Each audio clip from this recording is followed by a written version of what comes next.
kasih ya Tuhan Yesus.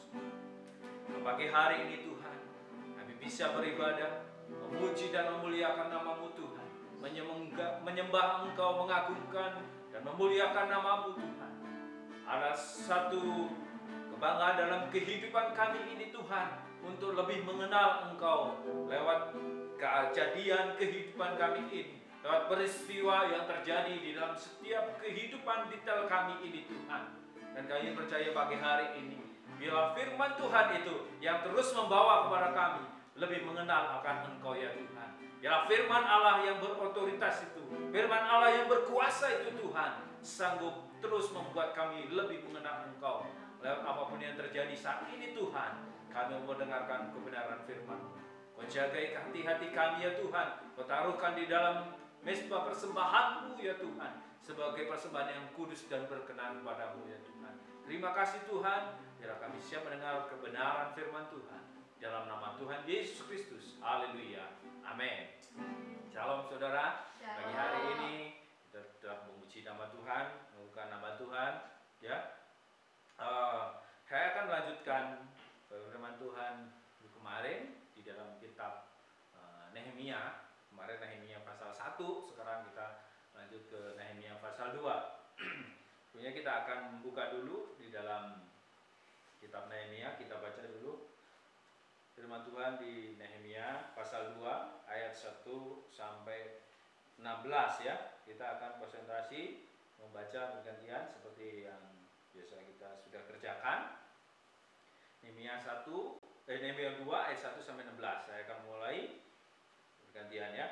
Pada bulan Nisan tahun ke-20 pemerintahan Raja Artasasta, ketika menjadi tugasku untuk menyediakan anggur, aku mengangkat anggur dan menyampaikannya kepada raja, karena aku kelihatan sedih yang memang belum pernah terjadi di hadapan raja.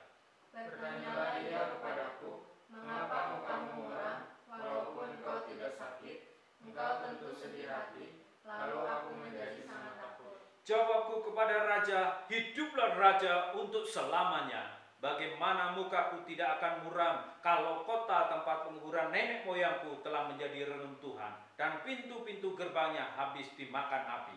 Lalu kata raja kepadaku, jadi apa yang kau inginkan, maka aku berdoa kepada Allah semesta langit. Kemudian jawabku kepada raja, jika raja menganggap baik dan berkenan kepada hamba-Mu ini, utuslah aku ke Yehuda, ke kota penguburan nenek moyangku, supaya aku membangunnya kembali. Lalu bertanyalah raja kepadaku, sedang permaisuri duduk di sampingnya, berapa lama engkau dalam perjalanan dan bilakah engkau kembali? Dan raja berkenan mengutus aku, sesudah aku menyebut suatu jangka waktu kepadanya. Berkatalah aku kepada raja, jika raja menganggap baik, berikanlah aku surat-surat bagi bupati-bupati di daerah seberang sungai Efrat, supaya mereka memperbolehkan aku lalu sampai aku tiba di Yehuda. Pula sepucuk surat bagi Asaf, pengawas taman raja, supaya dia memberikan aku kayu untuk memasang balok-balok pada pintu-pintu gerbang di benteng bait suci, untuk tembok kota dan untuk rumah yang akan kudiami. Dan raja mengabulkan permintaanku itu, karena tangan Allahku yang murah melindungi aku. Maka datanglah aku kepada bupati-bupati di daerah seberang sungai Efrat, dan menyerahkan kepada mereka surat-surat raja. Dan raja menyuruh panglima-panglima perang dan orang-orang yang berkuda menyertai aku. Ketika Sanballat orang-orang dan Tobia orang Amon pelayan itu mendengar hal itu, mereka sangat kesal karena ada orang yang datang mengusahakan kesejahteraan orang Israel. Amin. Saya akhiri sampai di ayat 10, tapi ini satu perikop kitab Nehemia, kita lanjutkan dari mulai pasal 2. Saudara, kalau kemarin kita sudah belajar tentang bagaimana kita mendapatkan belas kasihan daripada Allah. Karena hari-hari ini ada belas kasihan yang bisa dijual. Ya, dengan mencari follower, mencari subscriber, belas kasihan itu ternyata tidak tulus, tidak murni. Belas kasihan itu bisa dijualnya. Nah, kita kemarin sudah belajar tentang Nehemia yang memohonkan belas kasihan daripada Tuhan ya melalui Raja Artasasta pemimpin di kerajaan Persia.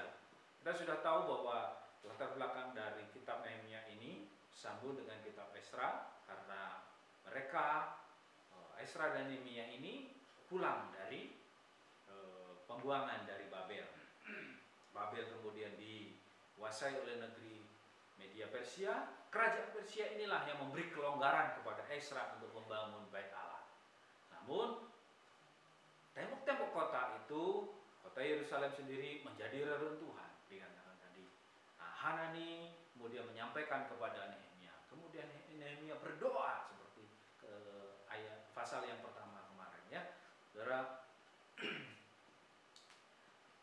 bagaimana Nehemia bisa mendapatkan belas kasihan dari Allah? Dia mengakui keberadaan Allah, bahwa Allah tetap ada di dalam hidupnya, bahwa Allah tetap menyertai orang bangsa Israel, umat yang dipilih Allah.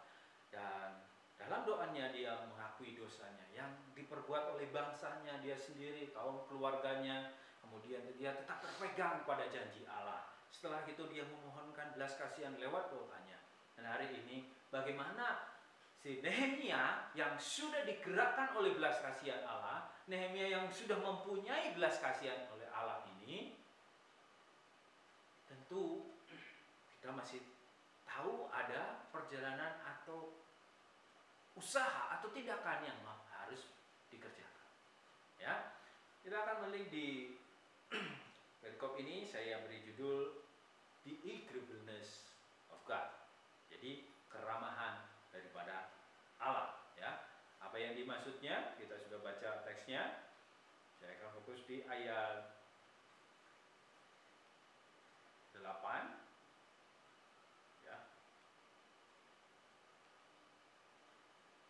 Dikatakan di ayat 8, pula sepucuk surat bagi Asaf, pengawas taman raja, supaya dia memberikan aku kayu untuk memasang balok-balok pada pintu-pintu gerbang di benteng bait suci, untuk tembok kota, untuk rumah yang aku diami. Nah, saudara perhatikan di ayat di kata-kata berikutnya yang saya kasih highlight warna hijau. Dan raja mengabulkan permintaan itu. Raja mengabulkan. Ada beberapa yang diminta. Nehemia minta supaya dia bisa pulang ke Yehuda. Kemudian Nehemia bisa minta izin berapa waktu lamanya untuk dia pulang dan memperbaiki tembok kota Yerusalem.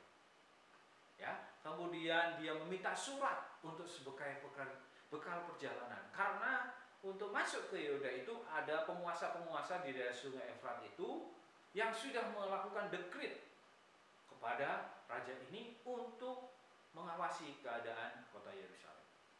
Nah, semuanya itu terkabul, saudara ya, perhatikan. Ada kata karena apa, saudara? Tangan Allahku yang murah melindungi aku. Jika kita melihat teks ini, saudara ya, tangan Allahku yang murah ini melindungi aku. Bagaimana kita bisa mengerti tangan Allahku? Tangan Allahku yang murah. Coba saudara pikir, tangan Allah murah. Apakah tangan Allah ini dijual? Tentu tidak. Jadi rasa apa ini? Tangan Allah murah. Misalnya ada pemain olahragawan yang memakai tangan, ya, itu mereka mengasurasikan tangannya. Jika terjadi sesuatu bisa diklaim dan dia masih tetap mendapatkan penghasilan atau klaim dari asuransi. Ini saya mencari tangan Allahku yang murah. Seberapa murahkah ini? Tapi ya, kita akan lihat bahwa teks ini kalau di NKJV dikatakan the good hands of my God. Ya, kalau NIV mengatakan the gracious hand of my God. Dalam kata Ibraninya dipakai hatobah, dari kata dasarnya hatob, yang berarti adalah pleasant, agreeable, good. Jadi kata hatob itu bisa pleasure, bisa agreeable, good. Jadi kata itu adalah menjelaskan satu keindahan, atau good itu satu yang dirasa enak, nah, bahkan dirasa ramah atau cocok, kata Ibraninya gitu. Jadi kalau kita baca frasa kalimat dalam bahasa Indonesia ini tentu akan menjadi salah pengerti nantinya. Jadi tangan Allah kok murah ya, apakah dijual berapa kalau gitu saya bisa beli kan? Nah, tentu tidak ya. Kata ini dijelaskan dari bahwa kebaikan dari tangan Tuhan itu memberikan kebaikan, bahwa tangan Tuhan itu membuat sesuatu yang menyenangkan, bahwa tangan Tuhan itu membuat satu keramah tamahan ya di dalam kehidupan manusia yang percaya. Inilah yang terjadi dalam kehidupan Nehemia ini. Sekalipun dia ada di istana kerajaan Artasasta, dengan kemewahannya, dengan keberadaannya, jabatannya sebagai juru minum, tentu juru minum itu dipercaya, saudara. Juru minum itu minuman rajanya dia yang harus cek dulu, bahkan dia harus minum dulu apakah ini sehat atau sakit. Kalau ini jadi ada racunnya, Nehemia bisa mati duluan. Makanya jabatan ini sungguh dipercaya. Nah, saudara, tapi Nehemia di dalam doanya dia mengatakan, karena tangan Allahku yang murah. Dikatakan bahwa tangan Allah, the good hand of my God, atau dikatakan the gracious hand of my God. Jadi adalah satu ramahan, enakan, ya, sukacita dari tangan Allah. Tangan Allah yang ini bukan berarti murah dengan harga, tetapi tangan Allah inilah yang digambarkan, dipersonifikasikan untuk memberikan ramahan daripada Allah sendiri. Seperti apa sih keberadaan keramahan tangan Allah ini? Kita akan lihat ya. Yang pertama dalam Nehemia akan membangun tembok kota Yerusalem. Ramahan tangan Allah ini terjadi untuk dia bisa bertahan dari celaan dan hinaan. Karena di dalam mempersiapkan pembangunan tembok Yerusalem itu, orang-orang yang masih tinggal di sana itu di pasal 1 kemarin kita mengalami kesukaran yang besar dan mengadakan tercela, dalam keadaan tercela. Kan di ayat pasal 4 ayat 1 sampai 3 dikatakan ia mengolok-olok orang Yahudi. Ya. Orang-orang Yahudi ini pada saat membangun tembok ini dicela, diolok-olok oleh siapa? Sanbalat dan Tobia. Ya. Ini adalah orang-orang yang di sebelah sungai Efrat tadi. Kemudian dikatakan gini, apa gerangan yang dilakukan orang-orang Yahudi yang lemah ini?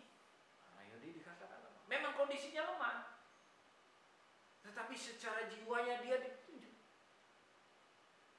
diberi penekanan bahwa orang Yahudi ini atau bangsa Israel ini adalah bangsa yang lemah.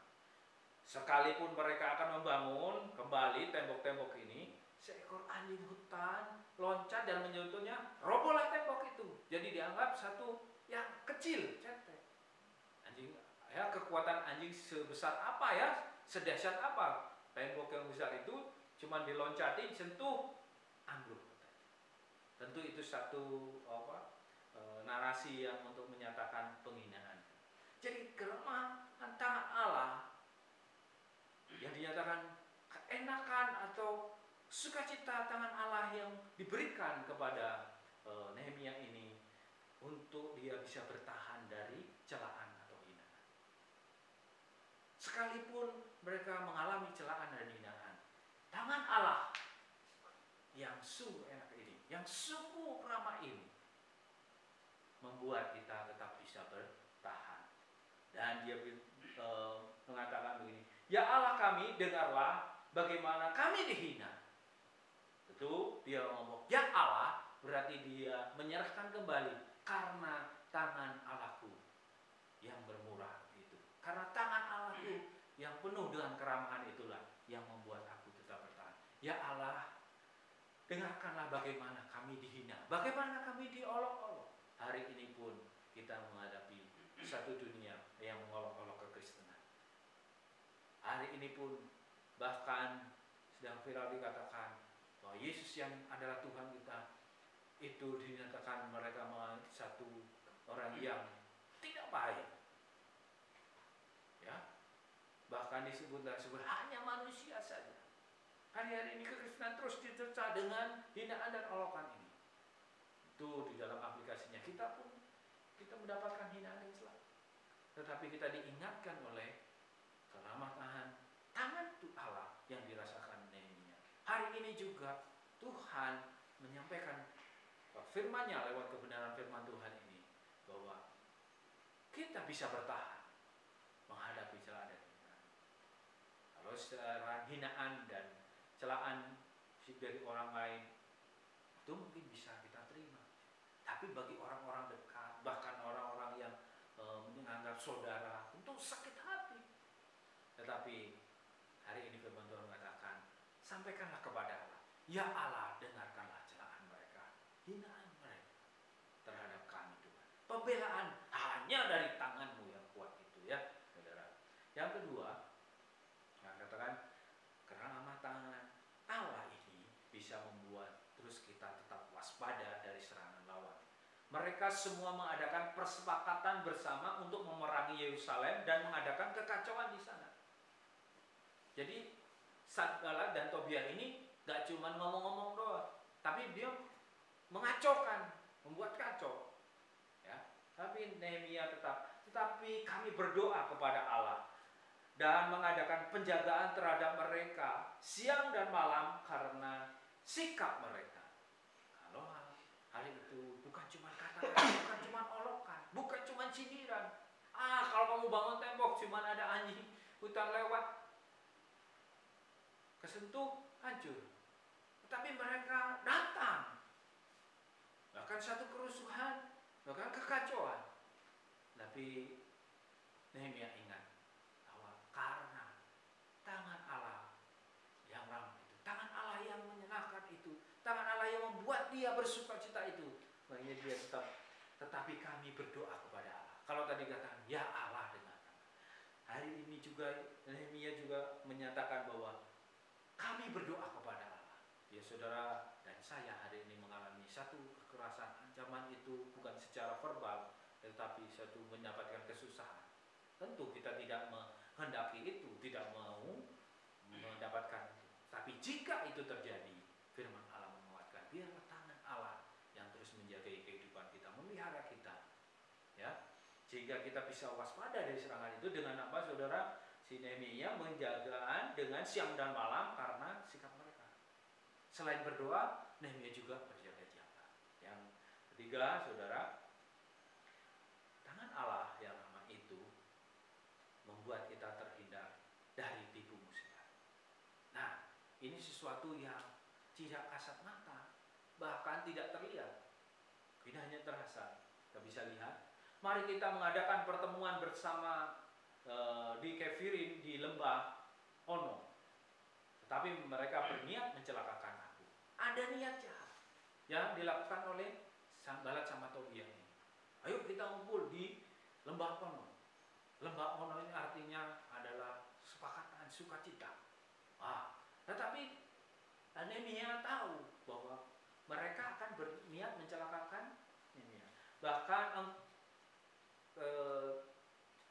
Sanballat dan Tobia ini menyuap nabi-nabi, mempengaruhi kehidupan mereka, dan bahkan memberikan nubuatan palsu. Ya, dikatakan begini, bahkan engkau telah menunjuk nabi-nabi yang harus memberitakan tentang dirimu di Yerusalem. Nabi-nabi itu disuap saudara untuk memberikan nubuatan palsu. Ini satu tipu muslihat dari. Nah, hati-hati hari ini juga ada nabi-nabi palsu yang bernubuat, memakai nama Allah, memakai kebenaran firman Allah untuk membuat tipu muslihat. Ya, bahkan dikatakan di ayat 19, juga mereka sebut-sebut segala kebaikan Tobia di mukaku, dan segala perkataanku terus dibeberkan kepadanya. Pula Tobia mengirim surat-surat untuk menakut-nakutkan aku. Nehemia dalam membangun tembok Yerusalem mengalami satu celah celaan, hinaan, serangan, ya, bahkan sekarang tipu muslihat, dan dinyatakan bahwa ada pergerakan yang akan memberontak kepada Raja Persia. Makanya kita harus berunding katanya. Tetapi itu siasat untuk menjebak Nehemia. Nah inilah tangan, kalau tidak tangan Allah yang Nehemia tadi katakan di ayat 8, karena tangan Allah yang melindungi. Inilah bukti tangan Allah yang melindungi Nehemia dari hinaan, dari celaan, dari persekusi, bahkan dari niat-niat. Hari ini pun tangan Allah tetap bekerja di dalam kehidupan kita. Tangan Allah yang ramah, yang kuat itu, yang begitu menyenangkan itu, tetap ada di dalam kehidupan orang-orang Kristen, orang-orang yang percaya. Dikatakan di situ ya, ya Allahku, ingatkah bagaimana Tobia dan Sanballat masing-masing bertindak pun tidakkan nabi yang Noaja dan nabi-nabi yang lain yang mau menakut-nakuti kamu. Kembali Nehemia berseru kepada Allah, ya Allah. Dalam setiap permasalahan ini, Nehemia selalu mengawali juga, ya Allahku, ya Tuhan, dengar. Hari ini kalau kita mengalami satu kesusahan, mengalami satu problem dalam hidup kita masing-masing, apapun itu, kita bisa belajar daripada kebenaran firman Tuhan melalui peristiwa atau narasi dari kitab Nehemia ini untuk tetap mengandalkan Allah, karena Allah akan memelihara. Karena tangan Allah itu yang melindungi Nehemia. Dan sampai hari ini, kalau kita masih keadaan sehat, dan kita dalam perlindungan Tuhan, pemeliharaan Tuhan, itu tentunya karena tangan Allah. Katakan tadi, tetapi Tuhan adalah setia. Ia menguatkan hatimu dan memelihara kamu terhadap yang jahat. Ya, Tuhan Yesus sendiri mengatakan kepada murid-muridnya selama waktu di dunia, dikatakan bahwa aku memelihara mereka dalam namamu, yaitu namamu yang telah engkau berikan kepadaku. Aku telah menjaga mereka dan tidak ada seorang pun dari mereka yang binasa. Seperti Nehemia memegang janji Allah, Allah dari tempat yang maha tinggi, Allah pencipta langit dan bumi itu, yang akan terus memelihara kehidupan kita.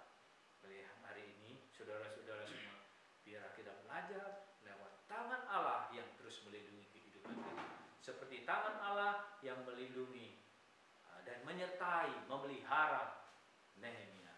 Hari ini juga kita percaya, apapun yang terjadi dalam kehidupan kita ini, jika hal itu membawa kesesatan, membawa kita tidak mengenal Allah, tapi kita bisa ingat bahwa tangan Allah terus memelihara dalam kehidupan kita ini. Serahkanlah segala kekhawatiranmu kepadanya, sebab Ia yang memelihara kamu. Lewat tangannya yang berkuasa itu, lewat tangannya dengan kekuatan yang besar dan dahsyat itu dirasakan oleh Nehemia. Dan hari ini juga tangan Allah itu juga tetap memelihara kehidupan setiap orang yang percaya kepadanya.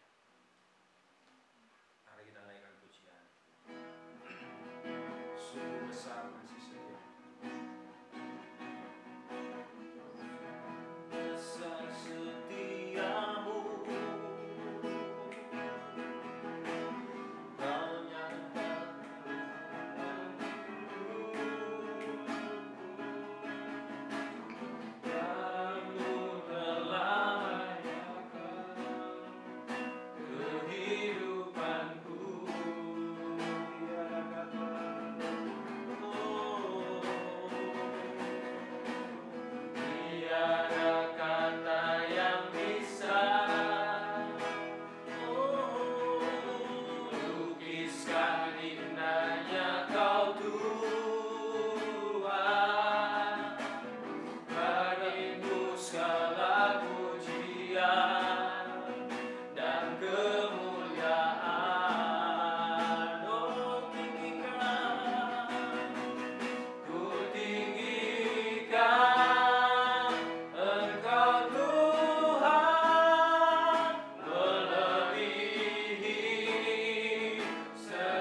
menyertai bangsa-Mu, umat-Mu, pilihan-Mu Tuhan Yesus.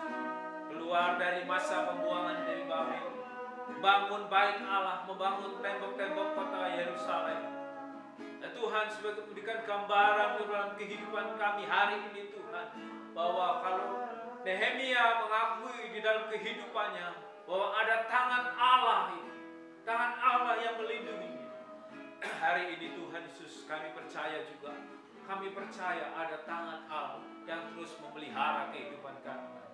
Tangan Allah ini yang membuat kami bisa bertahan dari celaan dan hinaan, dari leluhur kekristenan, dari iman kami yang dipertanyakan, dari iman kepercayaan kami ya Tuhan mungkin mengalami penindasan dan olokan Tuhan, tapi kami bisa bertahan karena tangan-Mu yang terus melindungi kami Tuhan. Terima kasih ya Tuhan untuk hal yang sudah terjadi dalam kehidupan ini. Kami terus bisa mengakui keberadaan-Mu Tuhan dan berseru kepada-Mu jika kami mengalami segala sesuatu yang menekan kehidupan kami, baik itu secara fisik, secara mental, psikologi dalam kehidupan ini Tuhan, yang membuat kami merasa takut, merasa tertekan, sehingga kami tidak bisa mengenal lagi dan mengerti Allah kami itu berkuasa. Terima kasih ya Tuhan Yesus, Kau berkati semua yang hadir di tempat ini Tuhan, bahkan yang menyaksikan streaming ini Tuhan. Mau berdoa biar berkat Allah terus berlaku atas kehidupan, penyertaan Allah terus berlaku di dalam kehidupan mereka ya Tuhan. Pemeliharaan Allah, tangan Allah terus melindungi kehidupan mereka juga ya Tuhan. Kami percaya bagi hari ini Tuhan, memberkati kasih sayang, kemuliaan, kasih karunia daripada Allah dan Yesus Kristus dan penyertaan daripada Roh Kudus sendiri Tuhan. Nyertai kami, memelihara kehidupan kami ini Tuhan. Di hari ini sampai selama-lamanya. Di dalam nama Tuhan Yesus Kristus. Haleluya.